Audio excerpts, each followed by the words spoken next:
పాలసీలో ఎలాంటి అవకతవకలు లేవని మంత్రి ఉత్తమ్ కుమార్ రెడ్డి స్పష్టం చేశారు.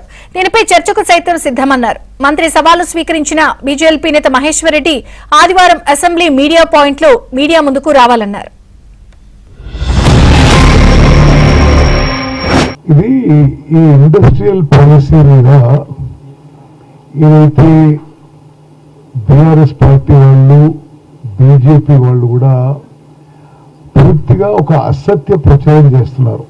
అసలు పాలసీ అర్థం కాక చేస్తున్నారా, ఏదో బురద జల్లాలి బదనాం చేయాలనే ఉద్దేశం చేస్తున్నారా? ఈ యొక్క ఇండస్ట్రియల్ పాలసీ ఏకైక లక్ష్యం హైదరాబాద్ ని పొల్యూషన్ ఫ్రీ చేయాలని తెలంగాణ ప్రజలందరూ ఆకాంక్షించే విషయం. ఇది ఏదో కూర్చొని ఏదో ఒక ల్యాండ్ స్కామ్ అంటాడు, ఒక ఏమంటాడు 9,932 ఎకరాలు అంటాడు, 5 లక్షల కోట్ల కుంభకోణం అంటాడు, ఒక 6 లక్షల కుంభకోణం అంటాడు. అవన్నీ అవాస్తవాలు, అసత్యాలు, ఏదో బదనాం చేసే ప్రయత్నం. అయితే ఇండస్ట్రీస్ ని ఎంకరేజ్ చేయాలి, ఇన్సెంటివైజ్ చేయాలి. ఔటర్ రింగ్ రోడ్డు లోపల ఉంటే బయటికి షిఫ్ట్ చేయాలంటే కొంత పాలసీ వాళ్ళకి అనుగుణంగా ఉండాలి.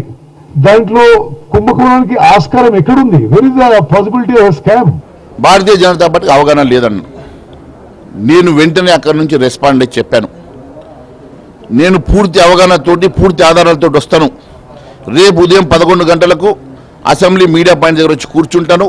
మీకు దమ్ము ధైర్యం ఉంటే మీరు ఇక్కడికి రండి. నేను రుజువు చేయకుంటే రాజకీయ సన్యాసం తీసుకుంటాను, ఎమ్మెల్యే పదవికి రాజీనామా చేస్తే దానికి మీ మంత్రులంతా సిద్ధమని అడుగుతాను.